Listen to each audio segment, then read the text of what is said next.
Well, good evening.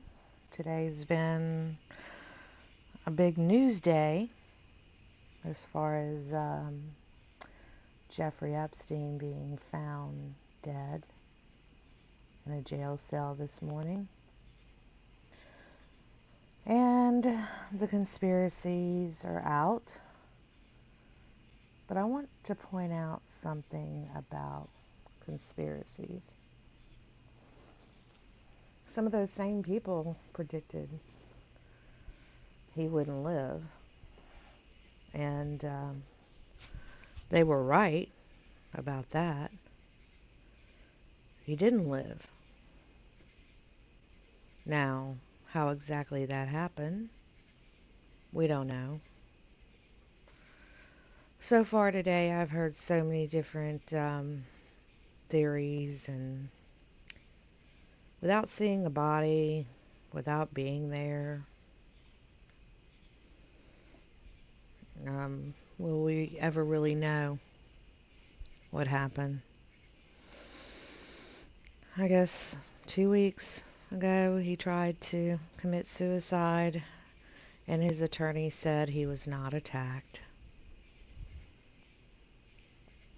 And then he was put on suicide watch, is what I understand, but then he was taken off suicide watch because they found him fine. I don't know. I don't know. But he was a huge prisoner who was connected to a lot of very important people who stood a risk of him possibly saying something about them in order to get some sort of leniency. He was facing 45 years, and at 66 years old, that's a death sentence. So, whether it be a better prison that he could get, or maybe he could get out in 10 years as opposed to 45, I don't know, but maybe he would have cut a deal. But if he had information on very powerful people, which, considering the company he kept, he probably did, then he was a dead man walking without even being on death row.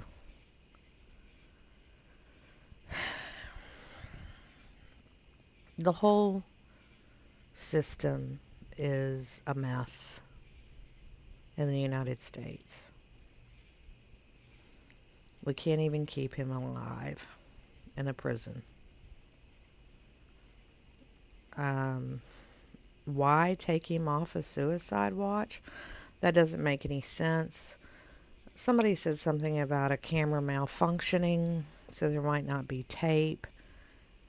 Now, that bothers me extremely. I mean, hell, they could have taken him off a suicide watch and he committed suicide, which is what they would all be hoping for. He did it himself. Then you have those hopefuls, like your Q followers, who are hoping that he was spirited out of there and another body was put in his place, and he's on some sort of witness protection program. That would be a miracle in itself. I don't know if the governments of any kind here, anybody in any official capacity, has the capability of doing the right thing anymore. Years and years ago, people believed our government. Whether they should have or shouldn't have, they believed them. They believed that they were, all going to do the right thing, probably to our ignorance, I guess. I don't, all the way back to Kennedy, bought it hook, line, and sinker. It's Oswald, and then Ruby took him out conveniently. But we'll never really know what happened. But the point in all this is that we've gotten to the point where nobody believes anybody anymore. And can you? Can you believe anybody anymore? In power? Power is a very, very, very controlling thing. Money is a very, very controlling thing. It changes people.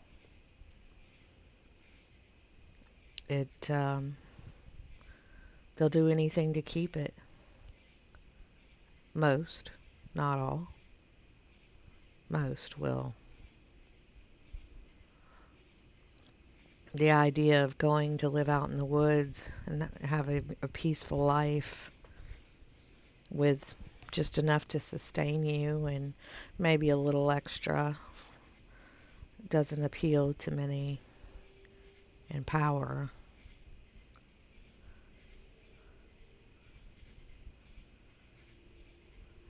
I just am so disappointed that, you know, what did I hear another commentator say that, you know, the day that the majority of the people don't believe in the justice system is the day the country is in serious trouble. Frederick Douglas said that there are 3 boxes, and I'm not gonna, this is paraphrasing, that are essential. It's the jury box and the ammunition box, and there's one more. I'll maybe think of it, but the jury box. How much faith do we have in our fellow man? How much faith do we have in the judicial system? How many of you have gone to court and actually seen justice?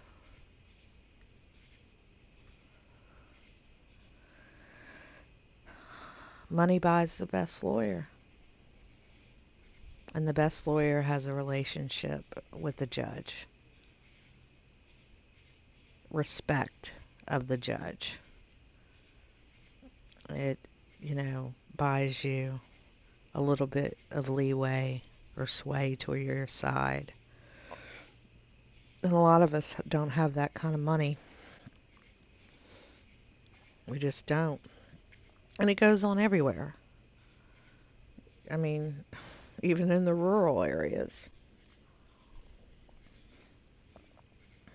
I've seen it. I've seen it myself. And it can be big things and it can be little things. But it just bothers me because I want right to be right and wrong to be wrong. And just, if everybody would just do the right thing, this world would be a great place. But that's not the way things are. The minority is in the government. I'm not talking about skin color, which is just ridiculous. I'm so sick of hearing about all that. I mean, Martin Luther King, if nothing else, he had this right. You judge somebody by their character, who they are as a person. Not how much money they have, not what kind of house they live in, not what kind of car they drive, how they treat you, how they treat others, how they carry themselves, how they respect themselves, they respect you and others, how they want to do the right thing, They make a mistake, they say they made a mistake. They apologize, they move on. Just a basically good person. Not perfect. Nobody's perfect.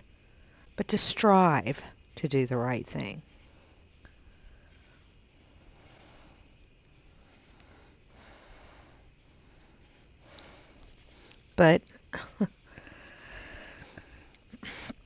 many of those people actually exist,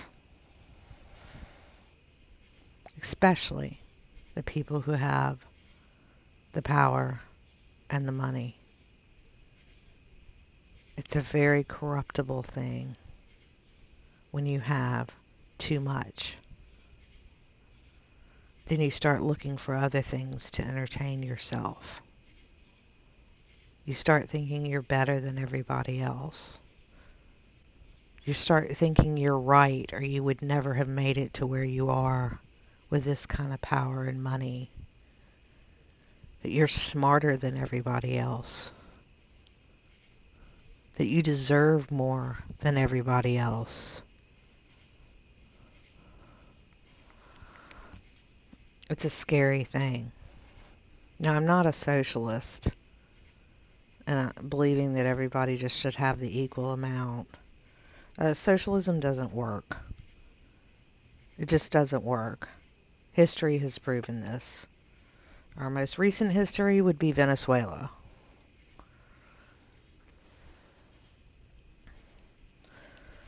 But we've gotten away from holding people accountable, or even being able to hold people accountable.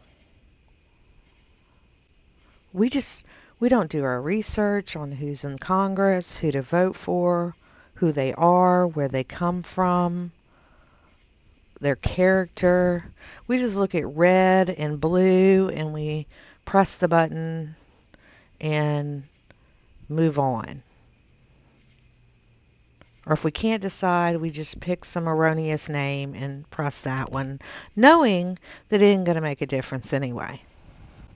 But at least you voted.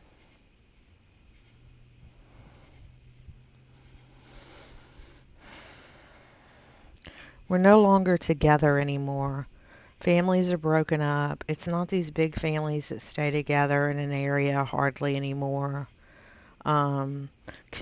True communities that aid and help each other, who gather together and hold their officials accountable, even in smaller local government.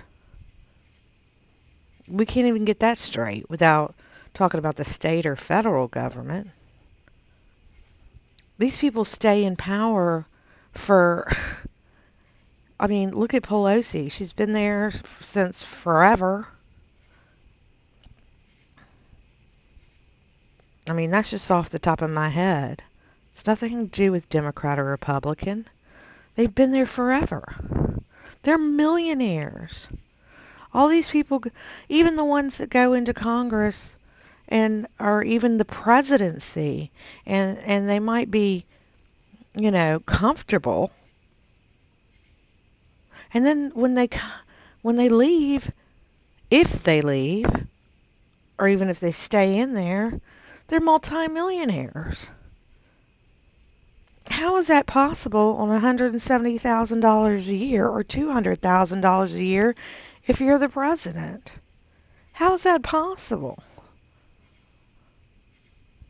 To come out in 4 years, 8 years, 10 years, is a multimillionaire. You're having to pay to live in some very expensive places to have a house in Washington, D.C., plus the house of where you come from, or to stay in a hotel in Washington when you're supposed to be there, whatever. It's not possible. And I'm not talking about people that come for money. It's not possible. And we just turned all a blind eye. Or what's going on in Baltimore? They keep... That city has gotten billions. I know Obama gave them billions to fix things. Billions. We're not, talking about a small amount of money. Where is it? Where is it? Where is it? What did they change? What did they build? Who did they help? Where are the community centers for the kids? Where are the clinics? Maybe for, reduced health care or something. I mean, where is it? Where are the programs to get these people trained, to get them jobs so they can get out of the poverty that they're in and get off of welfare and become self-sufficient? Where is it? Or at least give the children a chance to break the cycle of the poverty so that they can have a different life. Where is it? I'm not talking about a free handout here completely. I'm talking about giving people just a step up so they can have a chance. Have a chance.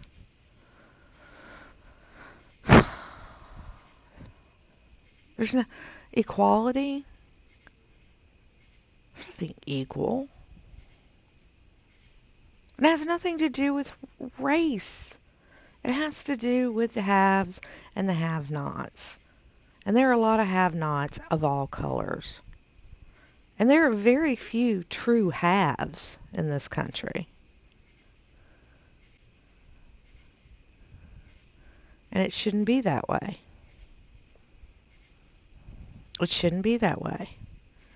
You know, the saying about who you know and not what you know, I always thought that was ridiculous until I grew up and I lived and I began to see that's exactly what happens a lot of times. Exactly what happens.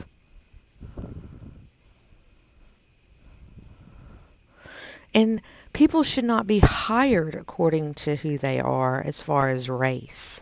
They should be hired on competency. Not to fill a quota.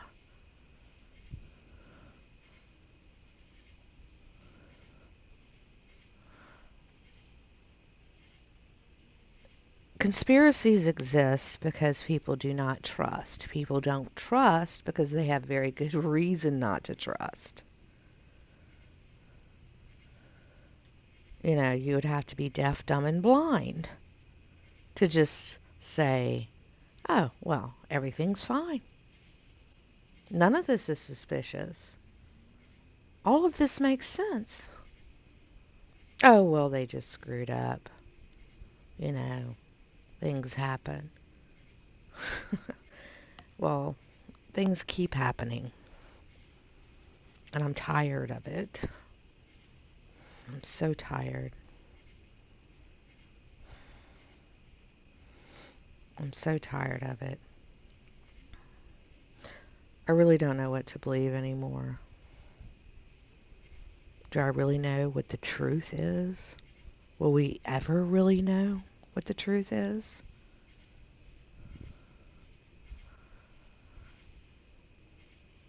And the people that Epstein was involved with are very powerful people. Very powerful people.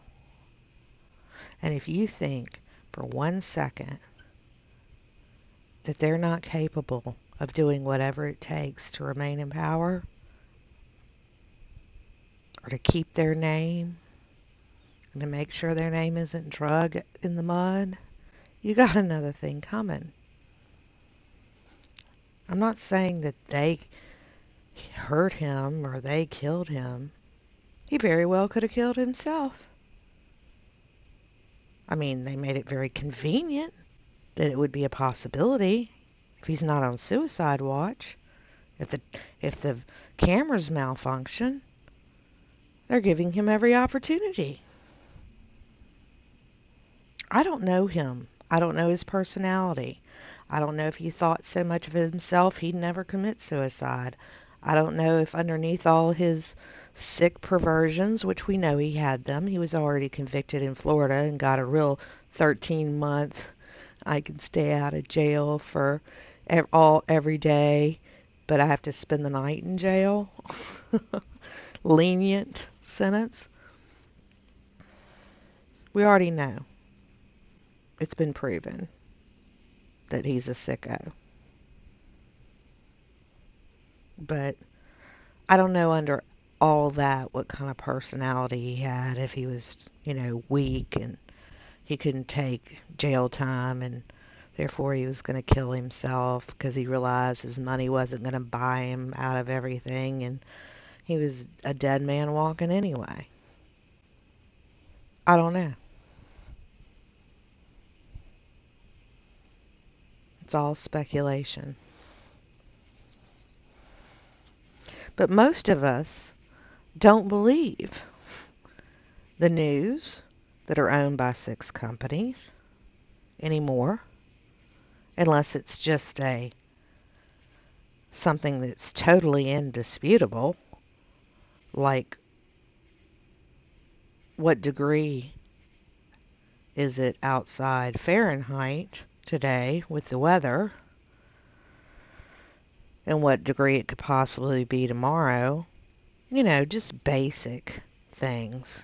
We kind of believe that, or if there was an accident on a certain freeway or highway and unfortunately some people died, or there was a robbery at a certain store, or somebody's done some volunteer work and they're doing a piece on them on the news, the simple things. But as far as the big stuff, nobody has any confidence anymore in any of this. And the only people that can fix this is actually us. But we're too divided to fix it.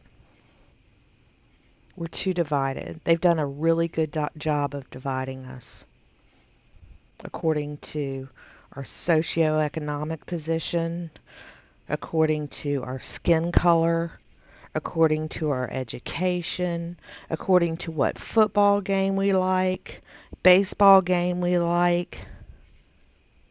They've done a really good job of making us enemies instead of citizens and communities of the United States of America.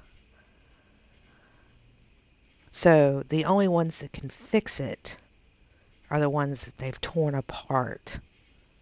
And if you think that's a mistake, then you really don't know anything. Anyway, I had to get that off my chest. Y'all have a good day, and I'll be talking to you again.